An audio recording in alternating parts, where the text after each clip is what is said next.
aquí no hay héroes, no hay personajes, no hay que es hija de no sé quién, pero que nada de eso, güey. Es pura energía. La magia no solo se concentra en las prácticas que vemos en la nueva era, sino también en tradiciones que son sumamente antiguas e incomprensibles. Sí. La magia africana yo diría que es la más fuerte de todas. Y es algo tan natural que el negarlo te convierte en un necio. Por algo se expandió tanto alrededor del mundo. Esta práctica es sumamente efectiva. Sí. La santería combina la magia africana occidental con el cristianismo católico. El hecho de que las personas le teman a la brujería o le teman a ser acusados hace que existe un orden, tal vez no de la misma forma que existen los sistemas occidentales, pero hay un orden muy claro. Es vastísima y bien interesante y bien influyente en lo que hoy conocemos. Yo la verdad no sé qué pensar. Yo creo que sí son de verdad, güey.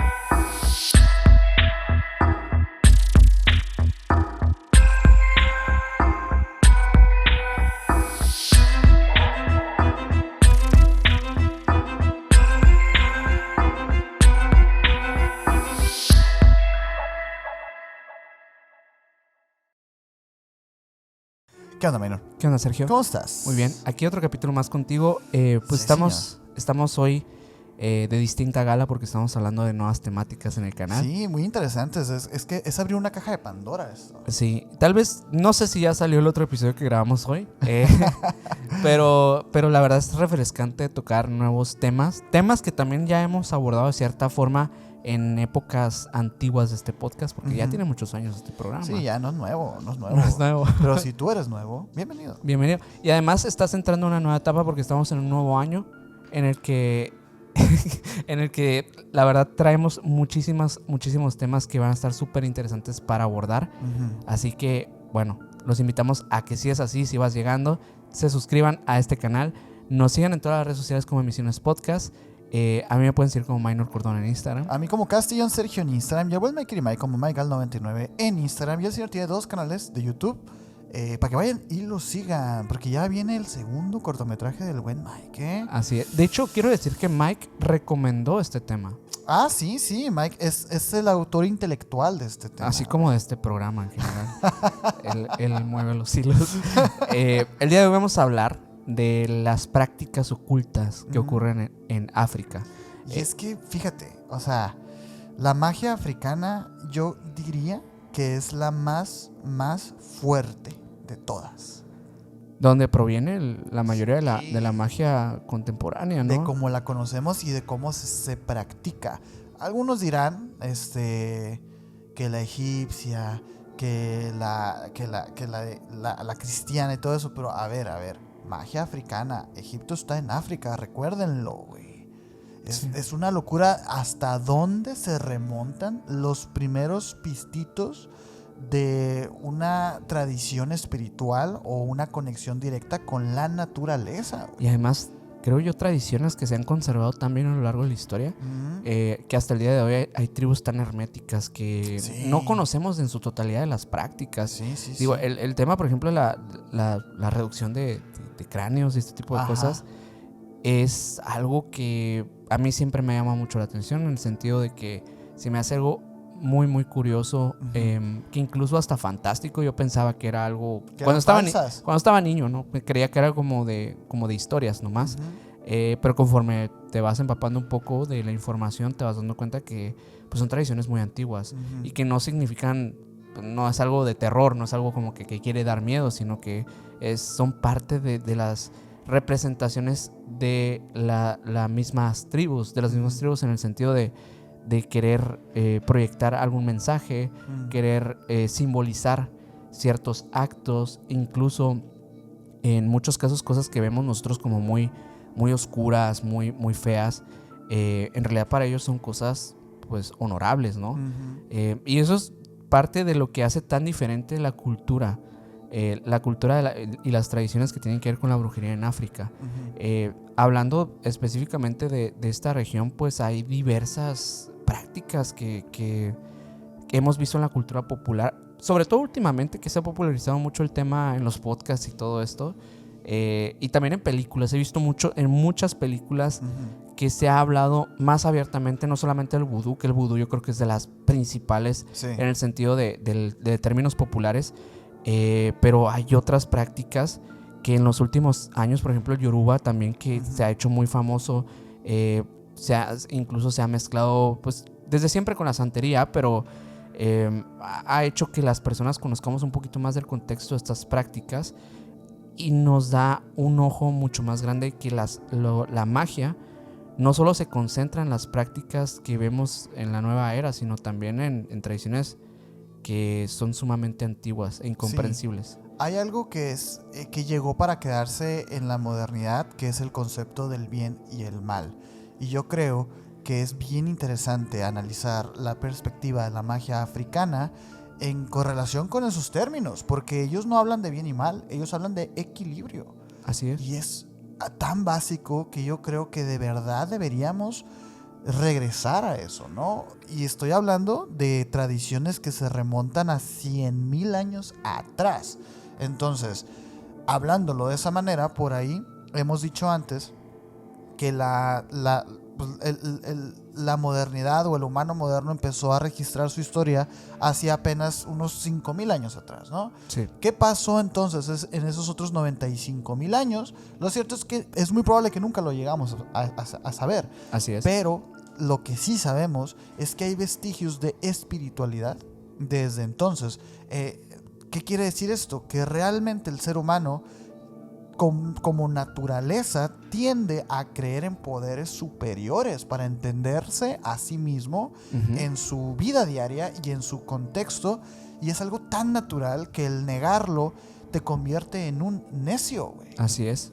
Tú por ahí me estabas comentando que hay unas tesis, ¿no? Que hablan precisamente de esto. Sí, de hecho es muy interesante porque esto que les voy a contar tiene que ver con un análisis que se hizo hace bastantes años en torno al sistema de creencias que hay en África.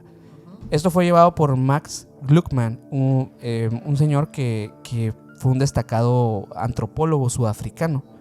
Él es conocido principalmente principalmente por sus estudios en antropología social y su enfoque en las estructuras de las sociedades africanas.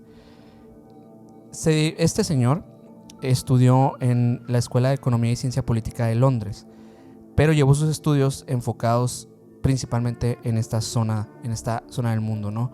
Hizo un ensayo que es un ensayo muy muy interesante llamado La lógica de la ciencia y de la brujería africanas. Una locura.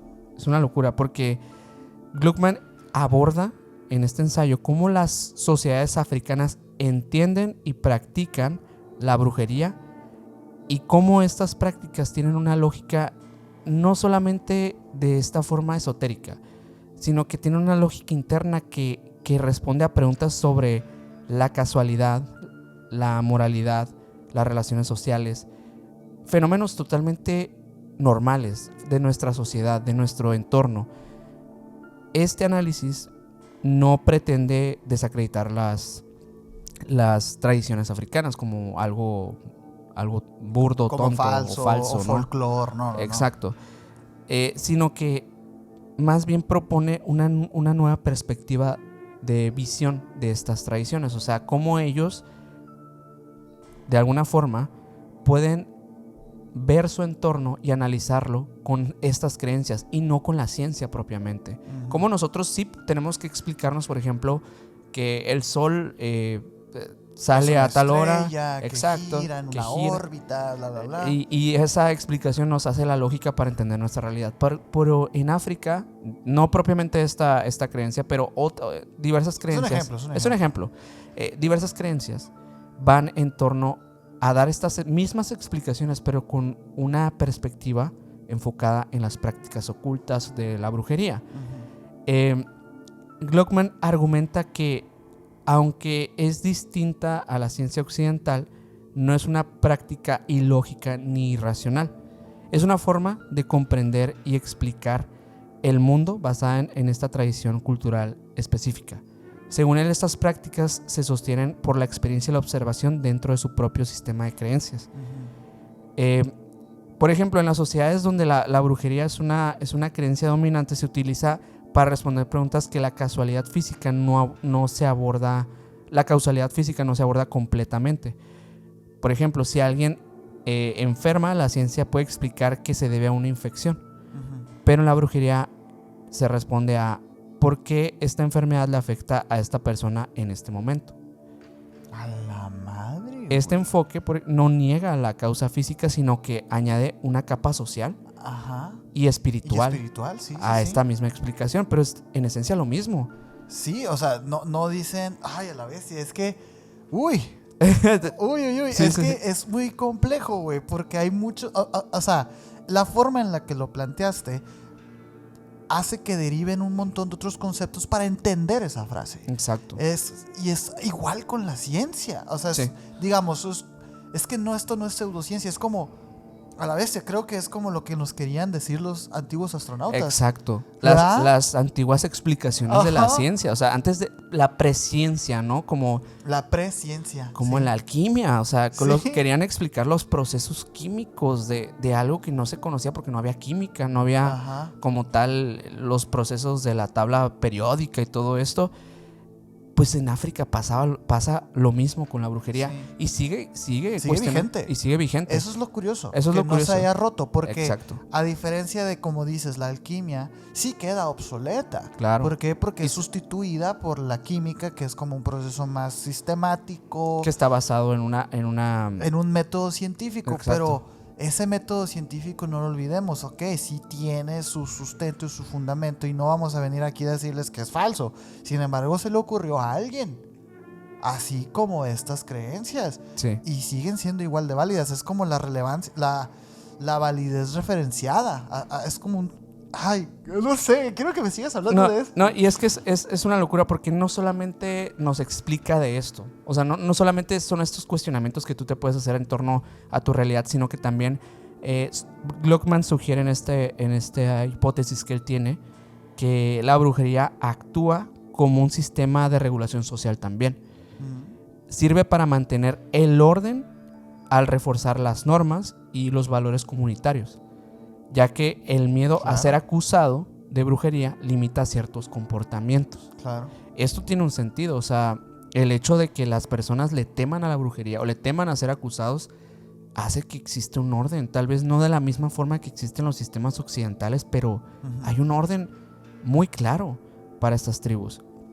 También Gluckman señala que tanto la brujería como la ciencia buscan entender y explicar el mundo, aunque no lo hacen desde perspectivas diferentes. Mientras que la ciencia occidental se basa en pruebas empíricas y un método repetible, la brujería se fundamenta en experiencias subjetivas, tradiciones y observaciones que valían dentro de su propio contexto, ¿no? Para combatir la brujería o protegerse de ella, las sociedades africanas recurren a la adivinación y rituales específicos. Estos rituales no solo buscan derivar de la mala fortuna, sino también reafirmar el equilibrio y la cohesión social. Fíjate qué loco, porque estás hablando de una civilización que es previa a todo, absolutamente todo. Y lo curioso es que cuando viene la dominancia del cristianismo en Europa y en Occidente, realmente las personas tendían a hacer lo mismo. Al hecho de explicarse explicar su día a día y a sus regulaciones sociales en base a unas escrituras que en parte eran fantasía. ¿Qué pasa? Pues con la modernización y todo se entiende esto como metáforas, y también se critica o se juzga a estos siglos que pasamos en la Edad Media como el oscurantismo, pero era porque estábamos guiados por una espiritualidad que artificialmente se impuso ante la sociedad, y por eso hay como tanto choque actual, y por eso existen los ateos y personas que de verdad no creen en nada. Sin embargo, habla mucho de la naturaleza del humano, del hombre, pues. Sí, Sí, la verdad es que la búsqueda de la explicación al todo ha sido contextual de las épocas. O sea, el hecho que hoy se ha aceptado más la ciencia es por una cuestión de la época. Pero no sabemos si el día de mañana se va a tomar más en cuenta otras cuestiones. Y sobre todo ahorita que la ciencia está siendo vista como dogmática también. Sí. Últimamente se ha visto muy enfrentada contra otro tipo de sistemas de creencias que van más derivados de la esotería, de las pseudociencias y todo esto.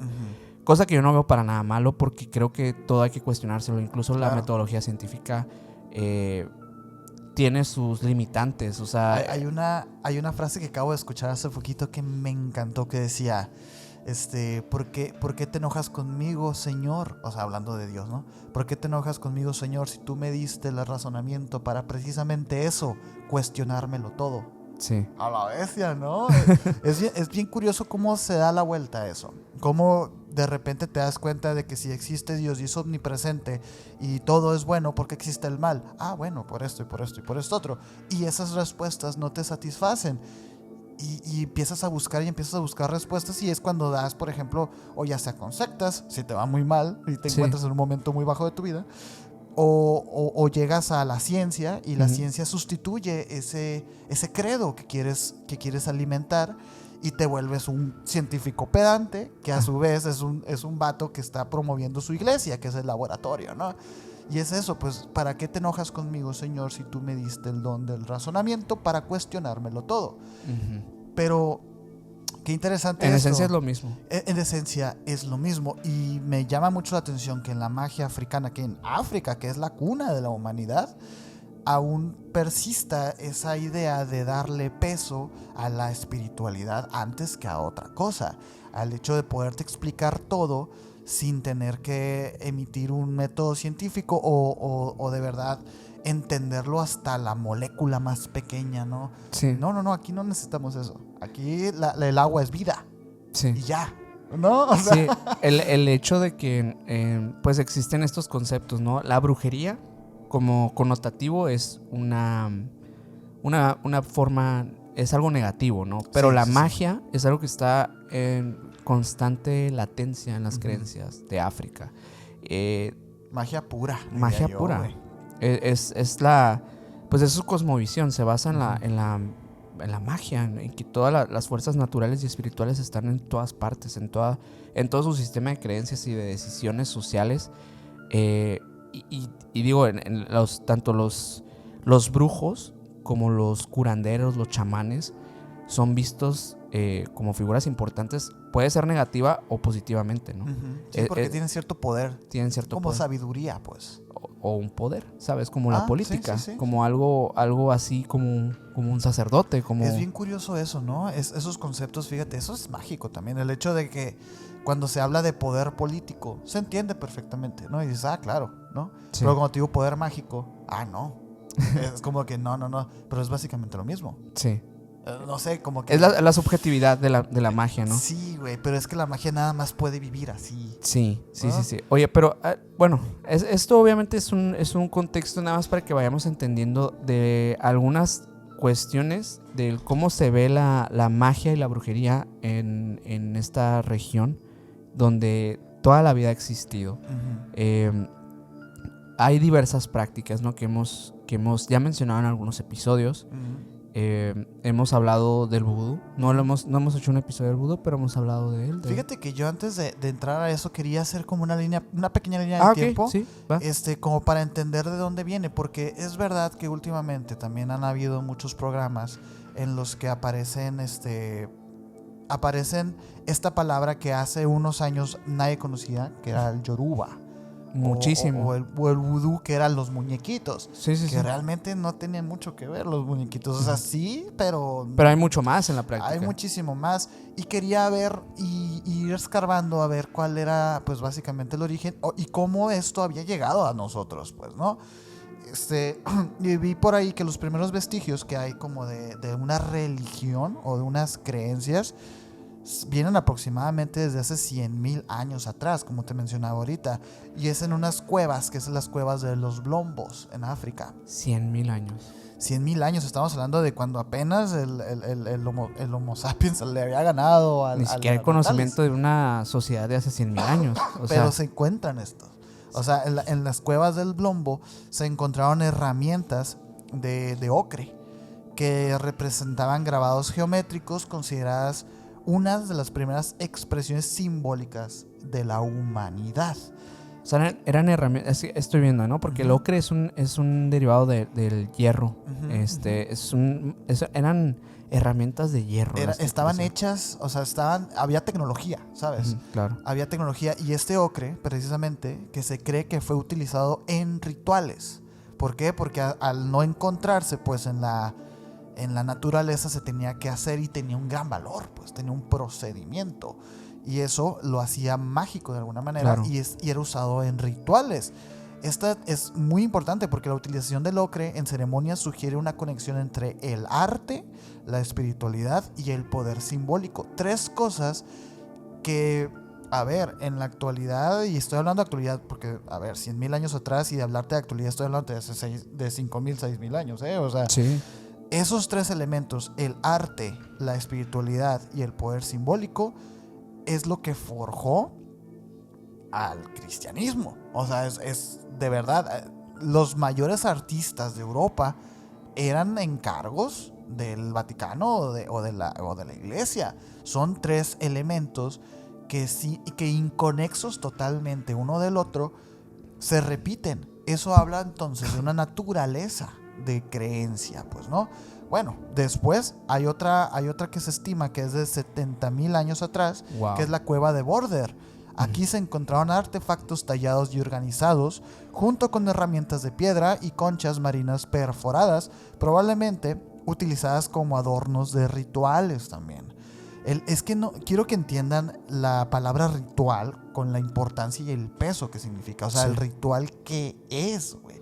Porque una cosa es cazar y comer, y otra cosa es ir con el animal, cazarlo, darle las gracias al animal por alimentarte. Eso es un ritual, y dices tú, ¿por qué lo haces? Sí. ¿Por qué? Porque... Y bueno, y además tener esa costumbre, ¿no? De sí. Hacerlo así, de esa misma forma. O sea, no hay como en la naturaleza, no hay ningún animal que tenga rituales. Es verdad que hay como rituales de apareamiento. O las hormigas. O las hormigas que tienen rituales, güey, pero eso es otro tema, ¿no? Que ya está el episodio de las hormigas. Si quieren ir a ver y entender esa referencia, pues ahí está, ¿no? A mí me parece como fascinante el hecho del ritual, porque pasas de una rutina, pasas de una tradición, de una costumbre, porque el ritual en sí, si tú lo ves de lejos, descontextualizado, no significa nada para ti, y quizá estés viendo uno de los rituales más importantes para un gremio de personas y tú ni en cuenta. ¿Por qué? Porque es puro contexto. Eso es magia, güey. Pero bueno, otra cosa que pasa es que son las estatuillas de Ain Ghazal. Estas son entre el 8,000 y los 10,000 años de antigüedad, y estos ya entran un poquito más en el espectro, pues, de las cosas que conocemos actualmente. Estas son figuras antropomorfas que se cree que fueron usadas en rituales para comunicarse con los espíritus o los ancestros. Nada más para aclarar, antropomorfas es con apariencia humana, ¿no? Sí, con patitas y bracitos, ¿no? Uh-huh. Y un torso y una cabeza, ¿no? Esto nos lleva a lo que fue como ya lo más representativo, que esto sí yo creo que todos conocemos, que es el Antiguo Egipto. Uh-huh. Un dato interesante es que para por ejemplo, Cleopatra, ella ya estudiaba las pirámides como las antiguas pirámides de Egipto, güey. Sí, realmente, es una locura. No tenemos ni idea de cuándo se hicieron. O sea, llega la antigua Cleopatra, y eso yo no sabía no tenía ni idea quién lo había hecho. En el Antiguo Egipto ya había personas que estudiaban el Antiguo Egipto. No dimensionas los años. Es que siempre me impresiona muchísimo meterme a esos temas, porque me vuela la cabeza y me hace abrumarme. Sí, te hace abrumarte. Pero fíjate, ya estaba todo esto orquestado y estaba haciendo una maquinaria espiritual que movía la sociedad y la política de un continente entero, güey. Sí. ¿Y qué pasa? Hay un punto en el que esta magia africana explota y evoluciona, y es debido a un evento que es la diáspora africana. La diáspora africana, ya lo platicamos un poquito en el capítulo de Israel con respecto al término diáspora. La diáspora es básicamente como la inmigración de un pueblo, ¿no? De un país, de unas personas, de un grupo de personas. Fue hasta la diáspora judía, la diáspora alemana, la diáspora... Bueno, cuando la diáspora africana empezó, fue debido al tema de la... Y ojo, Mike, aquí el Mike va a hacer mucha tarea, ¿no? Porque de la esclavitud. Obviamente todos sabemos el pasado de las personas de color en el mundo. Han sido por ahí vendidos y comerciados como herramientas. Entonces, ¿qué pasa entonces aquí con todas esas creencias? Pues mira, se hace una mezcolanza, pero increíble. Impresionante. Y ahí es donde surge, por ejemplo, el vudú, que pertenece a una de las religiones africanas y tiene sus raíces en las tradiciones espirituales de la África Occidental, específicamente en los territorios que hoy corresponden a Benín, Togo y partes de Nigeria.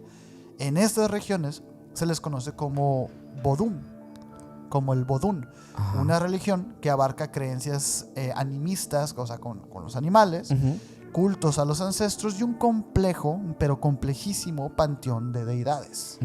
Esto del panteón de deidades es bien interesante también porque es un término que habla mucho de las religiones y se usa mucho en la literatura, ¿no? Que es como que tal escritor es muy como importante porque inventó un panteón de dioses.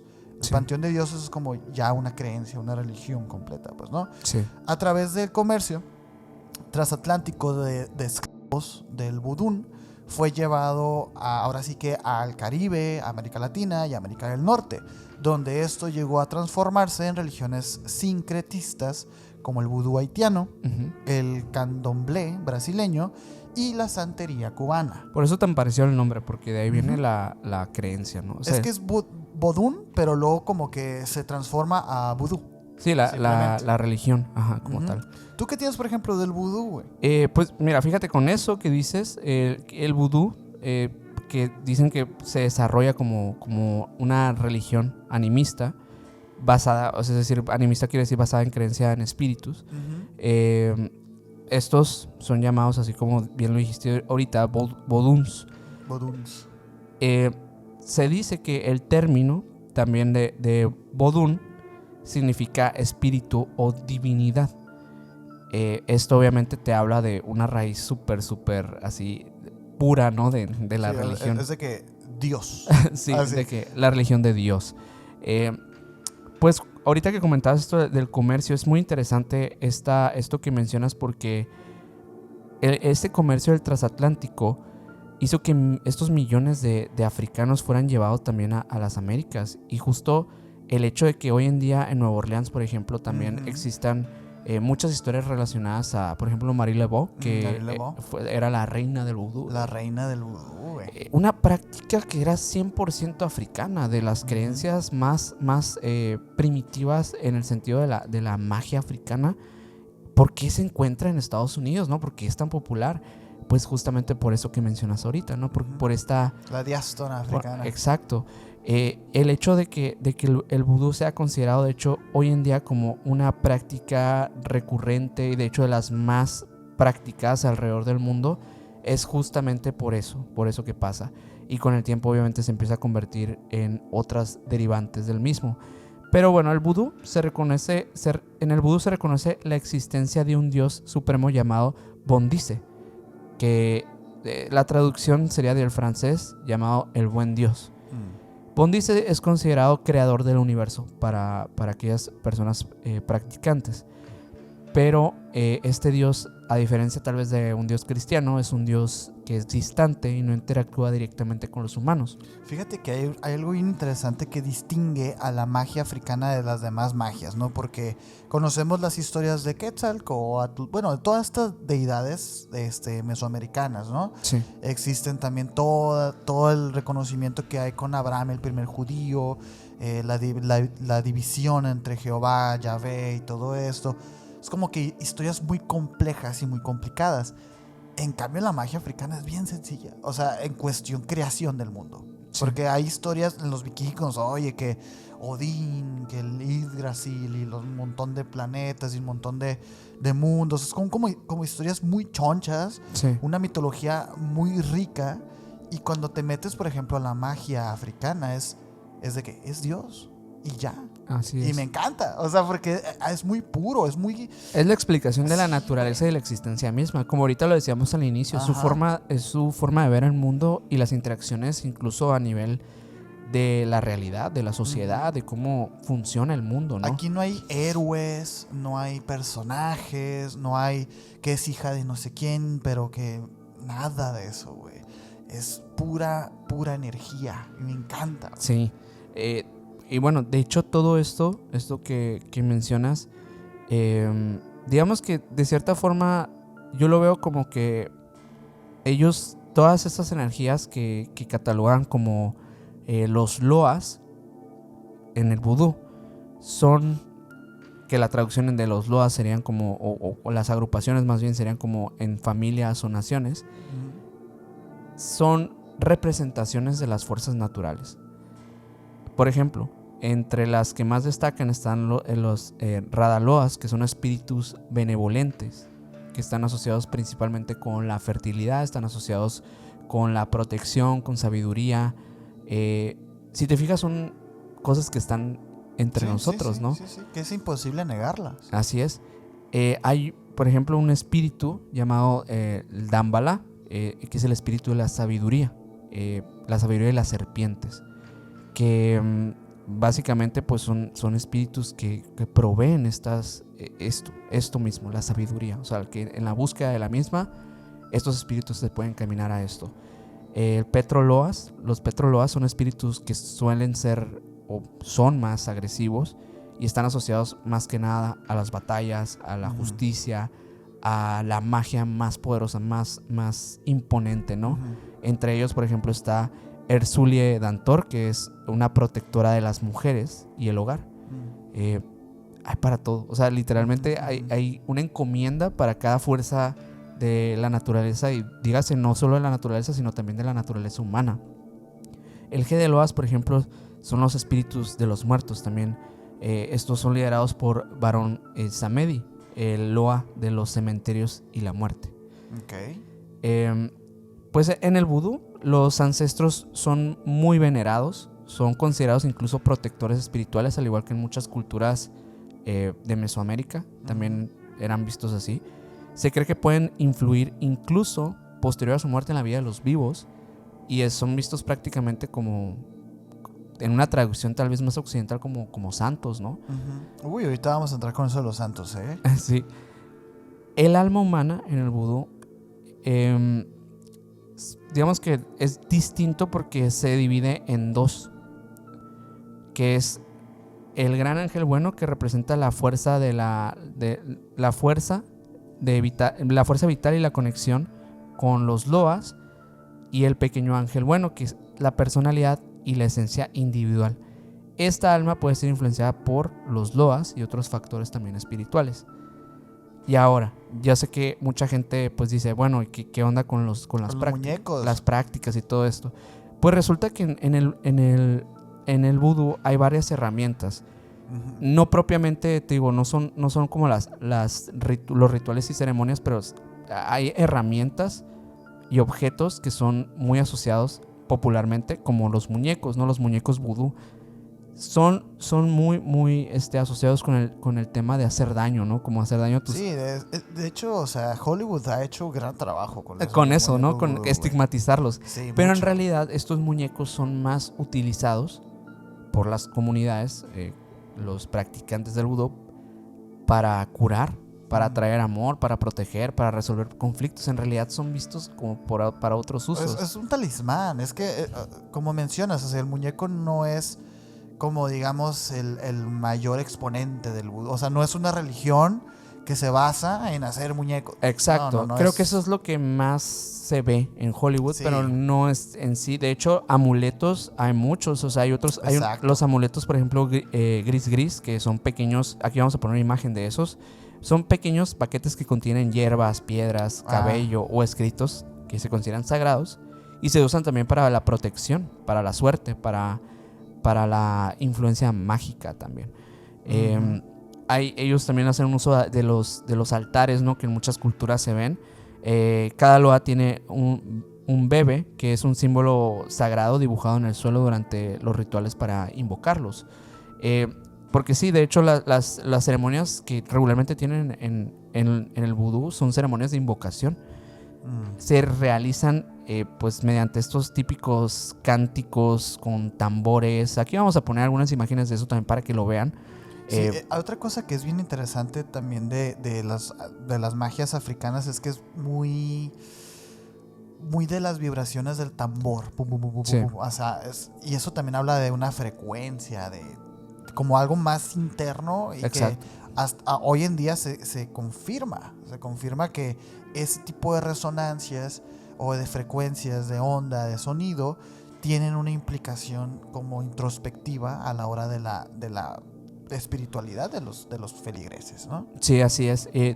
Es que yo creo que hacen uso de varios recursos que pueden llevarse a conectarte con una energía vital que va más allá de lo que sentimos y vemos aquí en el mundo, ¿no? Incluso el tema de los sacrificios, que también es algo que sí se da en el Claro. vudú, sacrificios sobre todo de animales. Obviamente ya humanos, pues ahí sí se las debo, pero de animales. Que sí, también, pero Ahí sí que no podría decir catalogar a todos como que hagan eso, ¿no? Pero sí, en el tema de los sacrificios animales sí hay también una búsqueda de un cumplimiento de objetivos. O sea, el hecho que tú hagas que tú rindas el culto a una deidad a través de un sacrificio es parte de llevar como que ese acceso de energía a otro lugar. También obviamente hacen uso del tema de las ofrendas, como aquí en nuestra cultura hacemos la ofrenda del Día de Muertos. Pues ellos también tienen estas prácticas de colocar alimentos y bebidas para los difuntos, porque te digo que los ancestros son una parte angular, ¿no? Fundamental para la práctica vudú. Pero sí, el tema de los muñecos no es propiamente la parte fundamental de esta religión. En realidad es solamente una de las prácticas o una de las herramientas que ellos poseen, ¿no? Esto es practicado en diversas regiones, te digo, en África, pero principalmente en Benin, en Togo y en Ghana. Mantiene este enfoque que es principalmente la creencia en espíritus, y está pues muy muy estrechamente relacionado con todas estas ceremonias que hacen. Eso es como yo creo que eso es aún más importante que los muñecos, las ceremonias y la conexión con los ancestros. De verdad, lo de los muñecos sí no es tan... No, es solo una cosa, así. Ajá. Pero bueno, en esencia, la práctica del vudú es algo que es poderoso, es muy poderoso. Es una práctica que tiene sus orígenes en África y que por algo se expandió tanto alrededor del mundo. Esta práctica es sumamente efectiva. Hay algo bien curioso que yo podría llegar a explicarme, como el hecho de que se haya esparcido tanto y haya sido tan exitosa, ¿no? En este nuevo mundo y todo. Y es que era un misterio. O sea, era algo que se salía de todos los cánones, porque las deidades, bueno, las fuerzas en las que creían este tipo de religiones no pertenecían a este listado de los 72 demonios del rey Salomón. Era algo que todavía era más profundo, era más misterioso, y es porque es muchísimo más antiguo. Otra cosa que también he leído muchos puntos, el hecho de que esta es un arte milenario, o sea, no es algo aquí que nos estamos inventando. Y yo creo que eso fue gran parte del éxito que tuvieron en este continente. Sin duda. Otra cosa, digo, ese fue uno de los que más proliferó, pero lo cierto es que lo que es la religión yoruba, ahorita está haciendo un auge muy increíble. Y yo creo que es por algunos divulgadores que están hablando de esto. O sea, se ha esparcido mucho esto como una corriente de pensamiento más que como una religión. Lo cierto es que hay millones de personas que son yorubas. Y a mí me gustaría hacer la tarea de, pues, de entender un poquito de dónde viene esta religión y sobre todo, pues, de desmitificar este halo de misterio que hay ante estas personas que se proclaman como, sí, yo soy Yoruba. Sí, sí, sí. O sea, porque súper oscuro y... Lo cierto es que no, es una religión muy bonita, güey, ¿no? O sea, pero fíjate, eso también es conocido como el Ifa. Sí, el Ifa. Ajá. Que es una tradición, pues, espiritual originaria de los pueblos Yoruba en África Occidental, principalmente en lo que es Nigeria, Benín y Togo. Básicamente donde vienen también el vudú, pues, ¿no?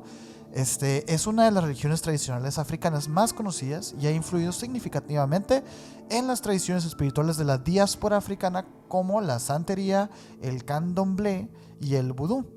Esta religión, fíjate, combina una rica mitología, prácticas rituales, una filosofía espiritual que busca la armonía entre todos los seres humanos, la naturaleza y las fuerzas divinas, güey. A veces yo he escuchado personas que tratan de cómo explicar lo que es la filosofía yoruba y siempre se encuentran con un tope de ambigüedades en los que pues nada es bueno, nada es malo, y tienen razón.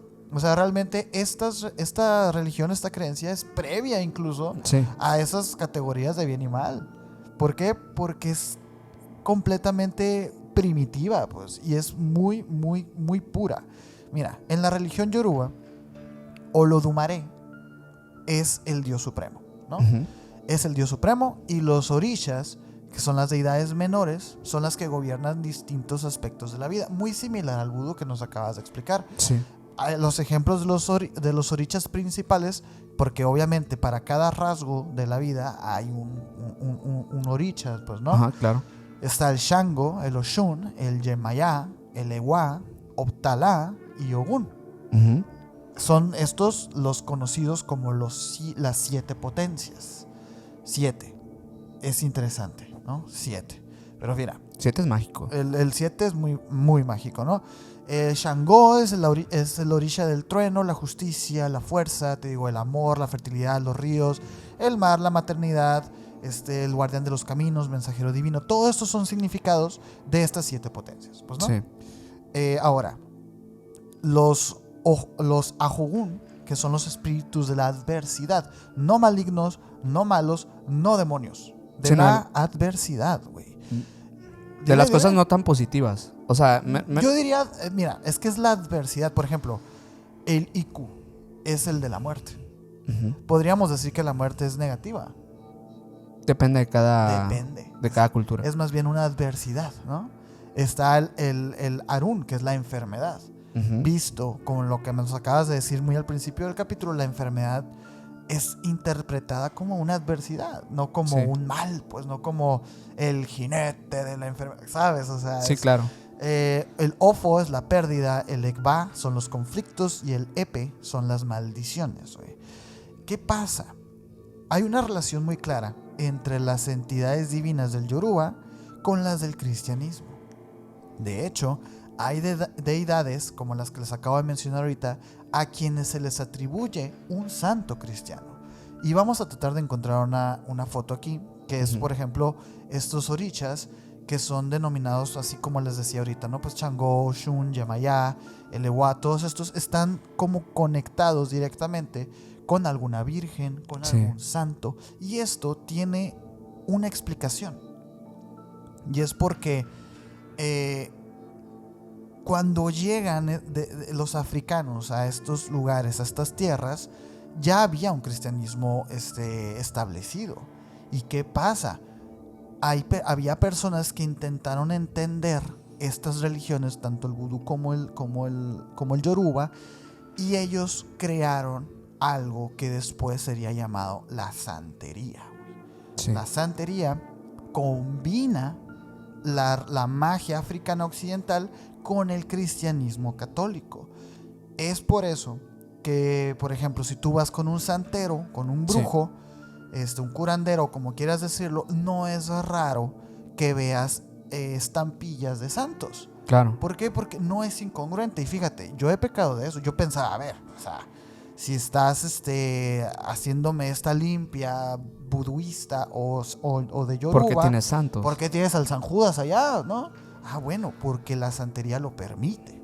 Por supuesto que esto es considerado algo pagano completamente, ¿no? O sea, sí. Es interesante porque entonces, ¿la santería es buena o es mala? La santería es un culto africo-caribeño que en ocasiones se identifica como la religión de los orichas. Solo hay un dios, como les decía ahorita, el Olodumare, pero hay más de 400 deidades y se adoran ahora sí que de todo tipo, pues, ¿no? Sí. Hay quienes aseguran que la santería es buena, mientras que la brujería es la mala. Sí. Sin embargo, es lo mismo. Es lo mismo, porque como puedes hacer el bien, puedes hacer el mal. Como mencionábamos ahorita, o sea, el yoruba, el vudú y en este caso la santería, que es como la combinación, no van con estos conceptos de bueno y malo, de negro o blanco o de estas cosas. Claro. Hablamos de un equilibrio. Y todo esto, según esto, pues está basado pues en estas magias africanas milenarias, pues, ¿no? En la Biblia aparece la santería y por supuesto que no es aceptada. Claro. No es aceptada como una religión, sino como un culto pagano, tal cual. Sí. En las colonias que España tenía en el Caribe, a los esclavos africanos se les prohibió practicar cualquier religión que no fuese la cristiana. Sin embargo, siguieron haciéndolo en la clandestinidad. Como muchos sabemos, la cultura afroamericana es vastísima y bien interesante y bien influyente en lo que hoy conocemos, en música, entretenimiento, religión, espiritualidad, comida, gastronomía. Ahora sí que está envuelta en todo. ¿Y por qué? Porque a estos señores africanos no les iban a quitar su independencia, güey. Se habla que incluso, y así como dato curioso, que el blues o el rhythm and blues, que era como la música de los negros en ese tiempo, nace de códigos que se hablaban entre ellos, cánticos que usaban ellos para comunicarse como de campo a campo. Y eso luego evoluciona y se transforma en el blues, y el blues se transforma en el jazz, y el jazz se transforma en el rock, y el rock se transforma en... Y sabes, o sea, realmente ahí inicia. Y por ahí algunos dicen que incluso la música como tal, como lo mencionábamos ahorita, pues de los tambores y todo eso, también tiene sus orígenes en África, güey. Sí. Entonces, es bien importante. Bueno, y ahora el afrobeat, ¿no? Ahorita el afrobeat, ¿no? Es bien importante la influencia que han tenido en esta diáspora africana. Muy, muy loco, ¿no? Sí, fíjate que yo estuve viendo en relación al yoruba que hay algo que se me hizo muy curioso, que es este sistema de adivinación que tiene, no sé si lo viste. Pero, bueno, el sistema se le llama el sistema IFA, ¿no? Porque justamente de ahí mismo proviene. Es un sistema que es considerado una de las formas más complejas y mejor estructuradas para la interacción con el mundo espiritual. Es una locura. Es una pasada. Sí, o sea, esto no es una ouija, es más que una ouija. Se basa en un corpus de conocimiento sagrado transmitido oralmente y contenido en los versos de Ifa. El papel de Babalgu.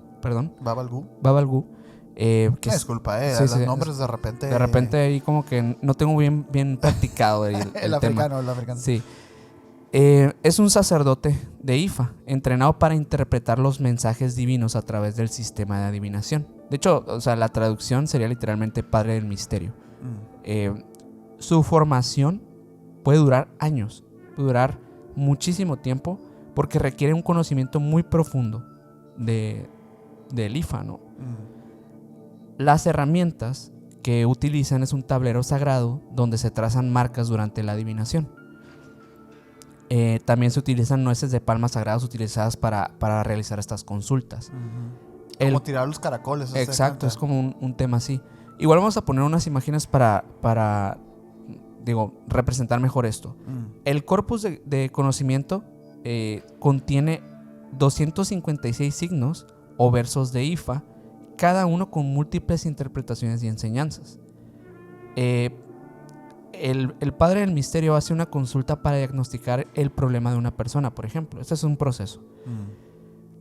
Utiliza el signo específico que guía para la consulta.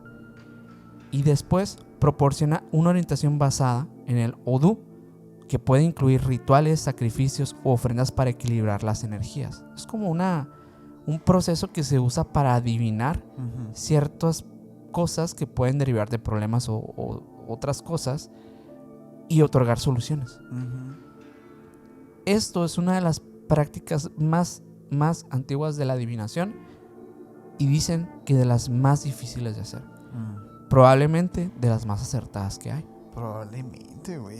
Pues sí, porque recordemos que estas son cosas que vienen de miles de años y que a su vez tienen una pureza en su efectualidad, pues, ¿no? Así es. Otra cosa que fíjate, y hablando de esto que mencionas, porque como son tan simples de repente las cosas que se ven, pues el hecho de tirar caracoles y así. Sí, pues no tira caracoles, pero sí. O sea, no, ya sé, pero te digo, es como algo que parece ser como ¿de dónde vas a sacar toda la información que me estás diciendo? O ¿por qué esto te indica el futuro? Hay algo que no se paraba de repetir mientras yo investigaba acerca de la religión yoruba y de otras, pues, ¿no? De la magia africana. Y es que muchos de los relatos e información que leí hacían hincapié en el performance. Esto a mí me dejó mucho que pensar.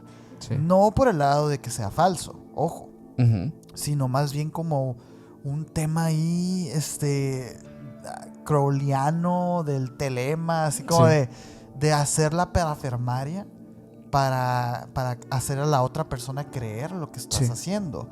Ojo, no estamos diciendo que sea falso, sin embargo, el performance es importante. El que te saquen clavos, el que te pasen la mata por el cuerpo, el huevo, todo eso, el humo, estos lugares que están sellados así como para las limpias y todo eso, es como, tú sabías, por ejemplo, que los dentríficos, las pastas de dientes, no necesitan, no generan espuma, güey. O sea, lo que te limpian los dientes no genera espuma. Sin embargo, las marcas empezaron a usar esto de la espuma y metieron una sustancia para que hiciera espuma, para que tú sintieras que estaba pasando algo. Un placebo, pues, efecto placebo. Magia. Es el performance de los santeros. Es como que te voy a limpiar y tengo que hacer todo esto para que tú sientas que de verdad te estoy limpiando. Ojo, no estoy diciendo que sea falso, de nuevo. Sin embargo, es fácil.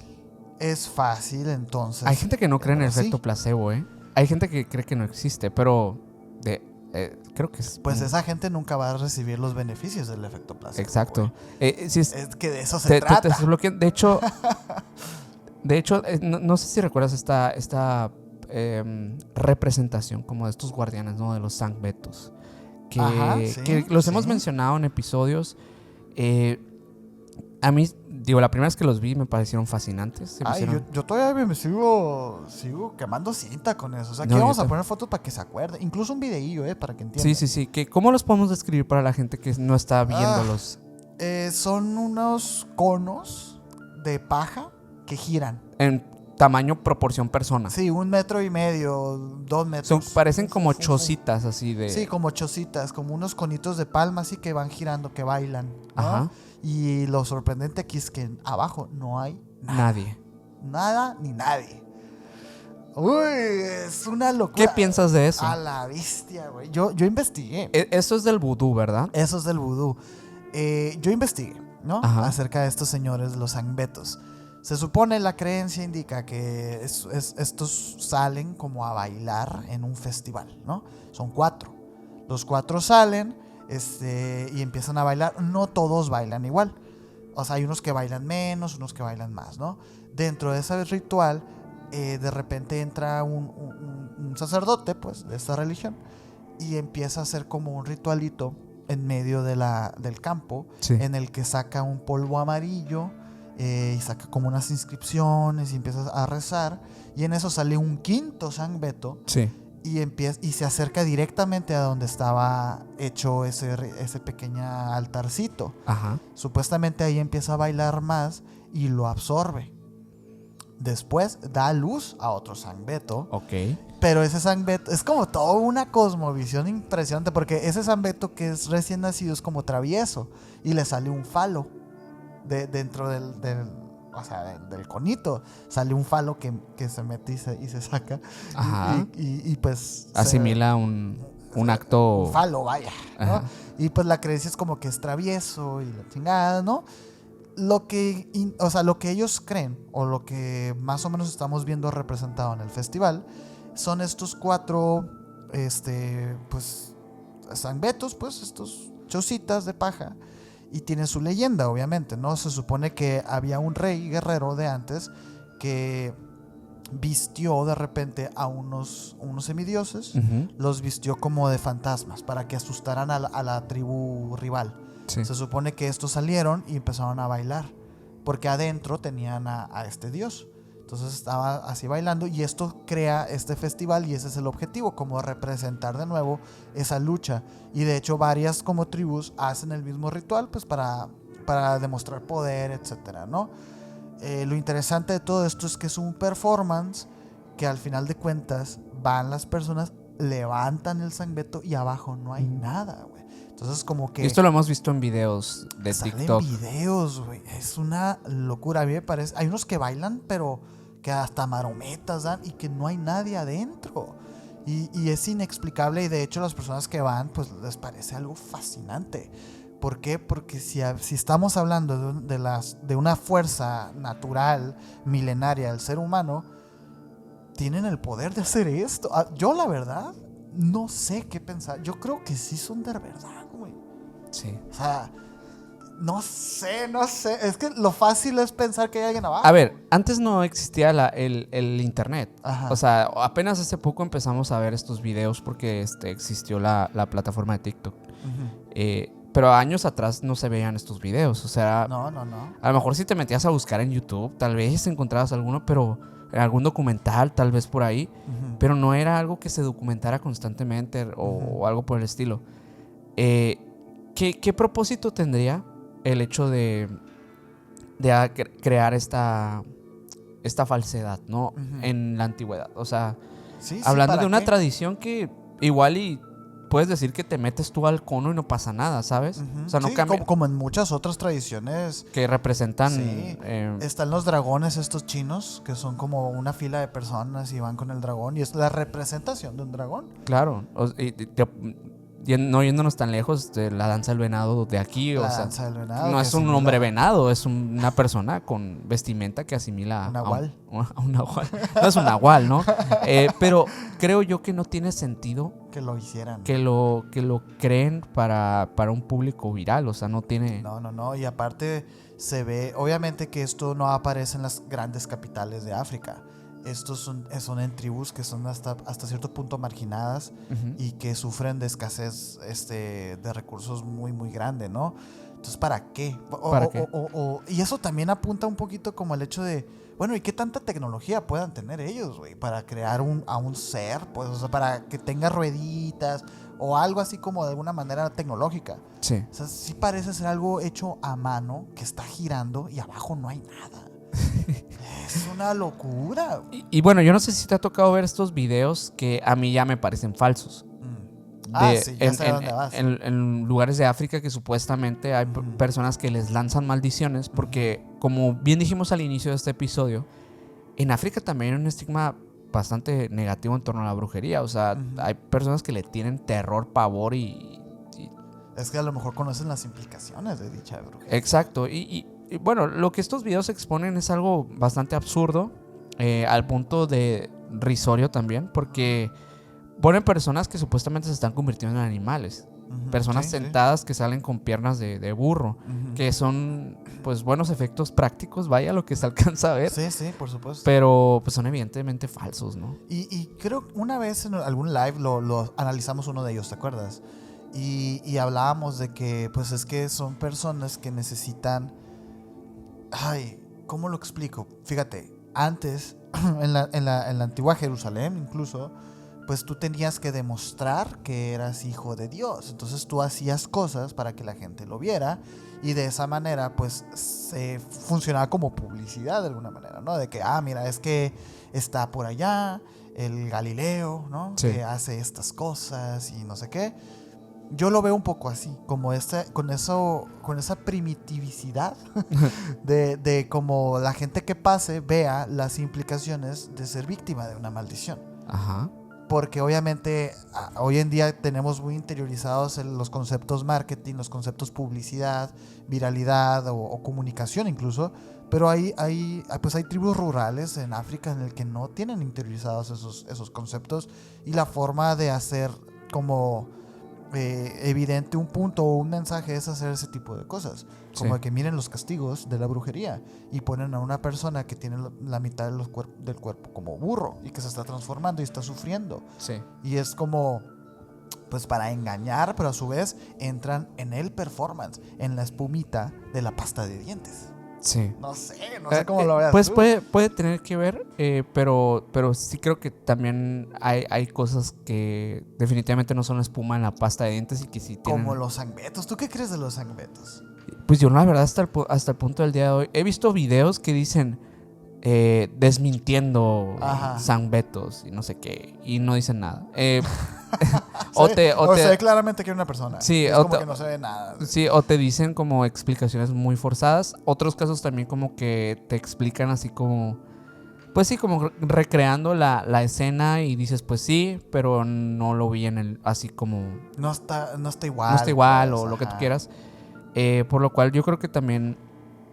Digo, sí, tal vez es una práctica ritual, un efecto práctico tal vez, o sea, es muy algo creativo. Es muy creativo. O sea, eso sí, definitivamente creo que se puede traducir a magia de cualquier forma, ¿no? Entonces, sí, o sea, el hecho de que te sepas el truco del ilusionista allá en catedral no quiere decir que no esté haciendo magia para aquel niño que está viendo y que no lo puede creer. Sí, y fíjate que eso me trae el recuerdo de un episodio donde hablamos de la magia negra, de la magia oscura, en el que mencionábamos algo acerca de unas prácticas que también, según recuerdo, las hacen los conocidos como engangas. Hacen gangas, sí. Que son estas de los... Bueno, y otras prácticas, ¿no? Que también se dan en África, que son como los zombies humanos, ¿no? Zombies humanos, sí. Que en muchos casos los utilizan a método de esclavitud, ¿no? O sea,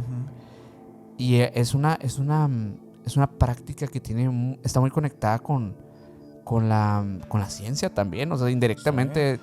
Nos volvemos al principio del capítulo. Son brebajes que se hacen de una manera como, pues, con ese trabajo, ¿no? De vamos a mezclar esto y esto y esto porque esto tiene su significado en mi cosmovisión de la espiritualidad, pero a su vez estoy cumpliendo con la ciencia.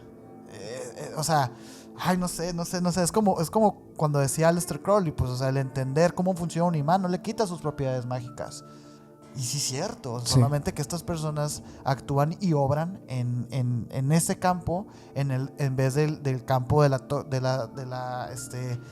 la química, de las toxinas y de todo esto. No, esto es por este lado como más espiritual y tienen los mismos resultados. Sí, porque es un proceso biológico el cual enfrentan. No es que reanimen como tal personas fallecidas, que también dicen eso, ¿no? Que hay personas que básicamente pueden reanimar cuerpos y utilizarlos a su merced y capturar las almas también, para que ese cuerpo pueda ser utilizado a posesión del brujo que está implementando la magia. Pero en estos casos es utilizada una mezcla de sustancias llevados a un traumatismo también de una hipoxia, de falta de oxígeno, ¿no? Porque los entierran a estas personas y los dejan ahí un par de, no sé si horas, días. Y pues ha habido casos de días. Y la persona sale con una afectación neurológica muy fuerte. Y como a método de hipnosis, básicamente la persona actúa a merced del hipnotista en este caso, o del brujo, ¿no?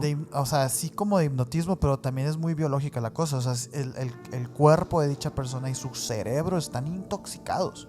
Y es por eso que se vuelve maleable y se vuelve como, pues sí, como un... Sí, literalmente en los titulares hoy en día de estas notas que hablan de esto, pues los zombies reales, ¿no? Sí, los zombies reales están en África. Eso es una realidad. La práctica es impresionante, pero solo nos habla un poco de lo que realmente hay detrás de todas las prácticas que hay en África, y no que todas sean malas, simplemente que existen una gran diversidad. De hecho, me gustaría por eso entrar un poquito con esto de las engangas, porque... sí, hay que profundizar en ese caso. Pues el engangas es más que nada una tradición. Es una tradición que tiene raíces principalmente en lo que es África Central. Uh-huh. Dicen que principalmente pues esto surge en el Congo y en estos lugares de África, ¿no? Uh-huh. Esta práctica posterior con los años se iba a integrar también al famosísimo palo mayombe y a otras tradiciones. Y el término como tal, digo porque en ocasiones se confunde bastante, pero el enganga puede referirse tanto a la persona que practica, que es practicante espiritual de esto, como a los objetos también rituales que están asociados a las prácticas. Hay en estos casos curanderos, chamanes, sacerdotes que básicamente son los engangas que practican esto, ¿no? También existe como una cosmovisión dentro de esta cultura que es la cultura bantú.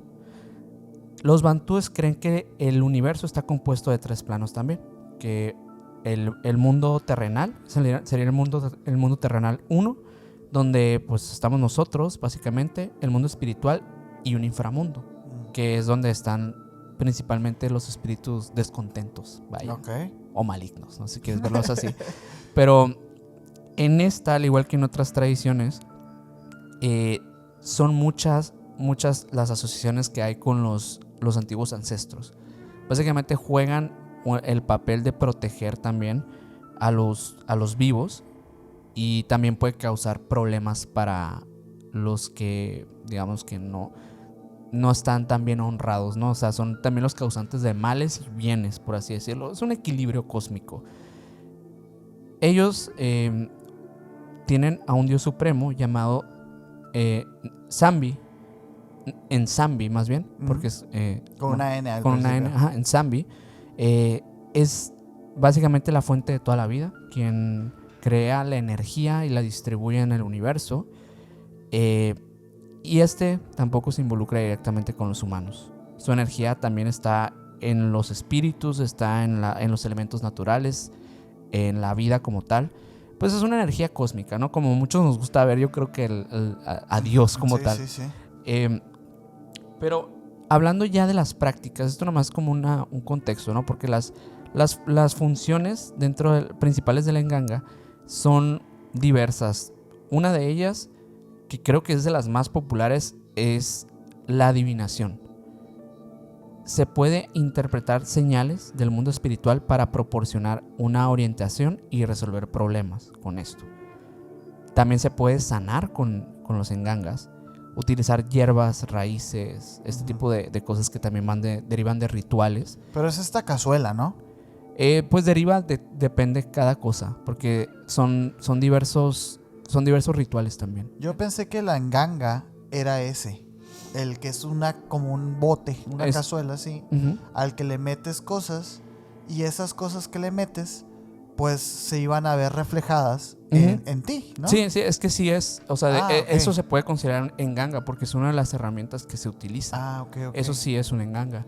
De hecho, ese es lo que le dicen el recipiente. Es donde, bueno, que también puede ser una estatua, puede ser un recipiente de cerámica, puede ser una bolsa, puede ser incluso un paquete o algo por el estilo. Todo tiene que estar obviamente sometido a toda esta serie de activaciones. Exacto, sí. Ese es el tema, ¿no? Okay.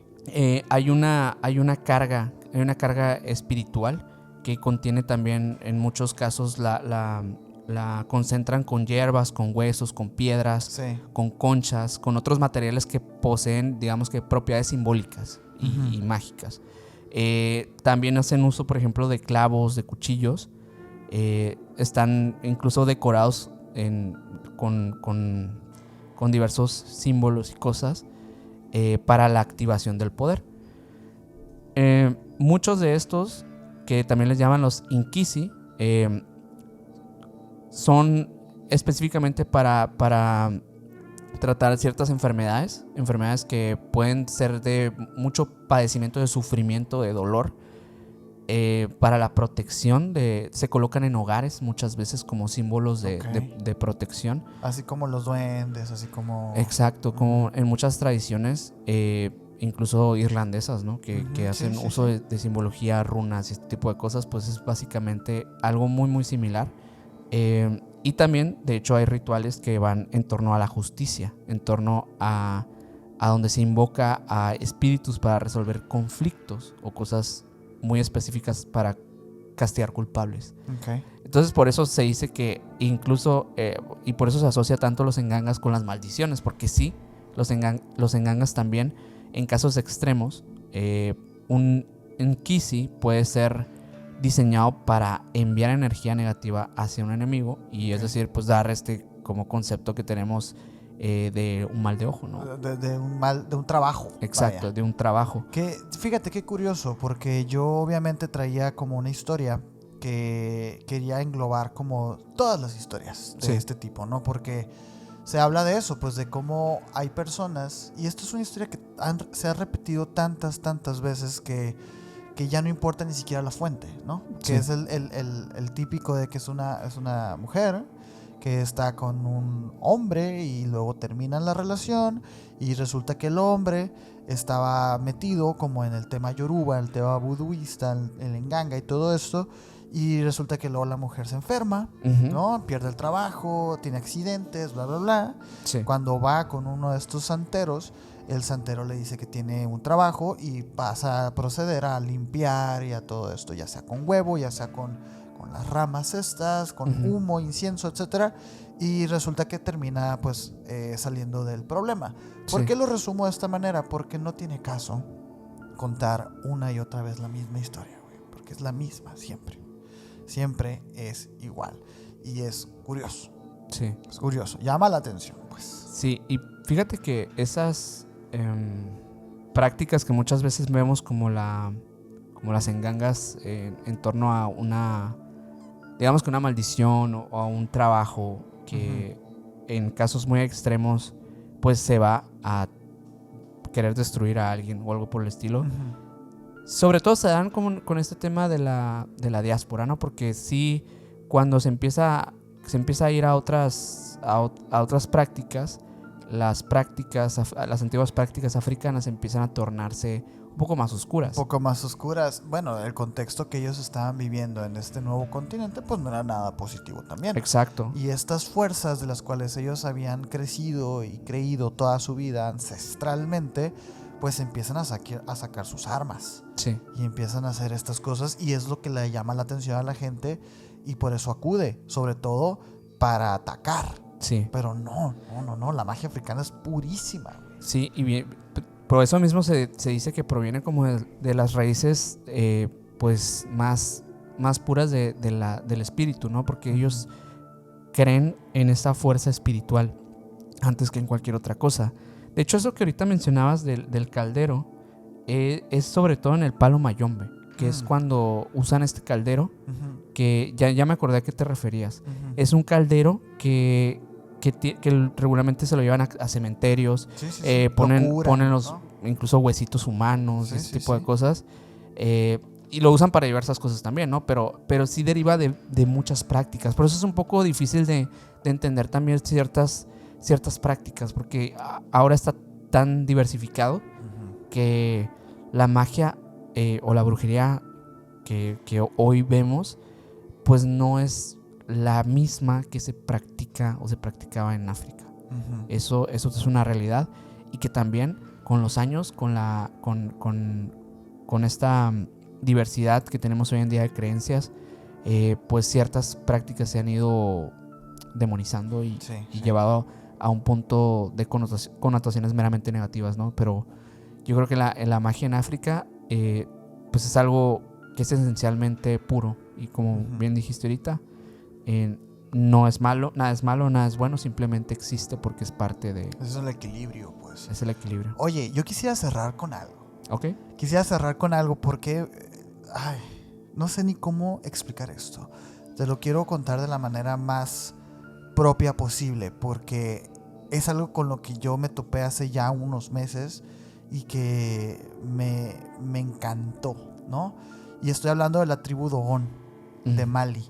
Esta es una de las tribus ahora sí que más enigmáticas de todo África por algo en particular, una sola cosa en particular que hasta el día de hoy como que no se ha llegado a explicar. Y no estoy hablando de estos bailarines, ¿no? De palma, no. Sí. Es algo todavía más científico y más palpable. Y es que mira, existe un lugar en el corazón de África occidental, único por su fascinante y enigmática cultura y por todo el halo de magia y misterio y supuestos acontecimientos paranormales que envuelve esta tribu, ¿no?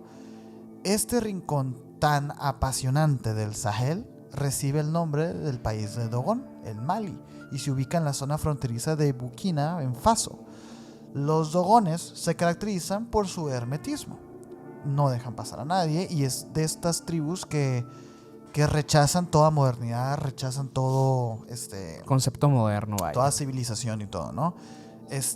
Ellos, por ejemplo, están en una zona como geográfica de muy difícil acceso y a su vez de muy fácil defensa, ¿no? Entonces por eso estos señores han sido como muy fácil que se queden aislados del mundo.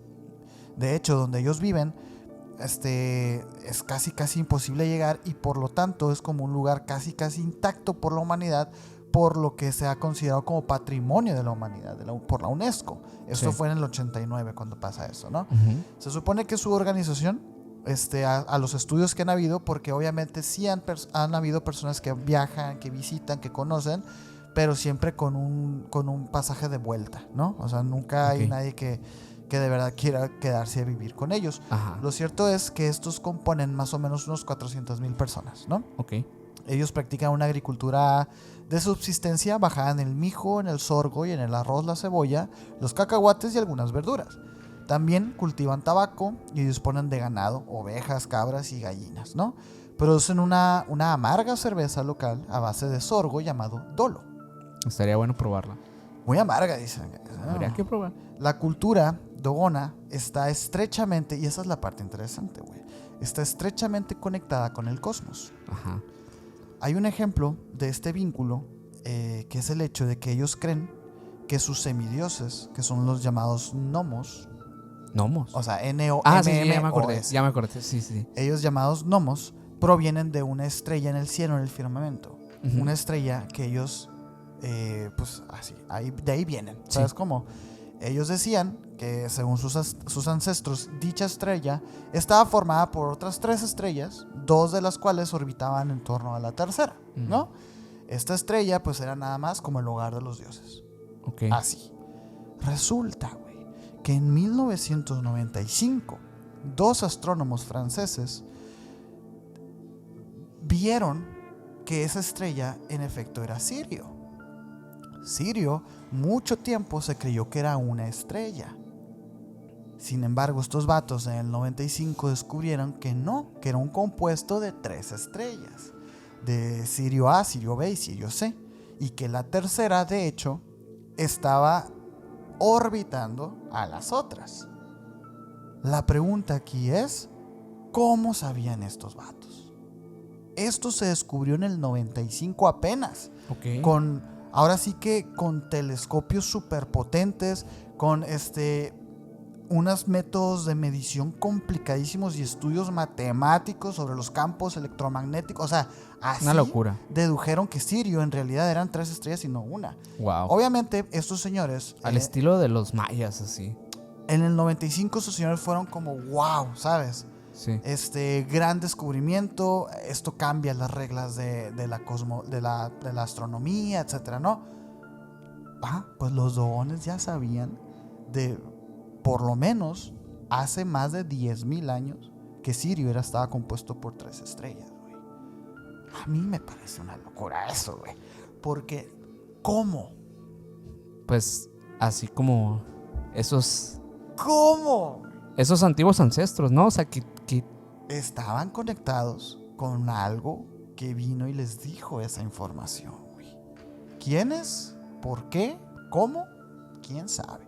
Pero es así. O sea, ni siquiera esta tribu es así como, tienen rituales súper locos. No. Nada más eso, ese detalle. Te hace a ti revolverte y decir, pero, ¿cómo es posible? ¿Sabes? No sé, ¿qué te parece? Pues tal vez estos rituales tienen algo que ver con todo esto, ¿no? Tal vez esta magia que alguien se los enseñó, güey. Sí. A lo mejor y no es tan natural que como creemos en nuestra civilización el creer en algo, sino más bien es una doctrina que nos enseñaron, güey. Sí. ¿Quiénes? ¿Quién sabe? ¡A la leche! No, güey. Pues estamos cerrados de la mente tal vez y yo creo que pues está difícil salir de ahí. Está difícil, tenemos que abrir ese otro pasaje al conocimiento. Ese tercer ojo. Así es. Así le dicen. Pero bueno, ¿qué opinan ustedes? Pónganos en los comentarios. Y con esto vamos concluyendo este episodio. Sí, señor. Así que muchísimas gracias por llegar hasta el final de este capítulo. Recuerda que si eres miembro de este canal, vas a tener un extensible de este mismo episodio. Sí, señor. Sí. Porque ahorita vamos a hablar de unas cosas más que han pasado en torno a este tema, que han sido muy interesantes. Los invitamos a los que no son miembros que se unan. Está ahí en el link.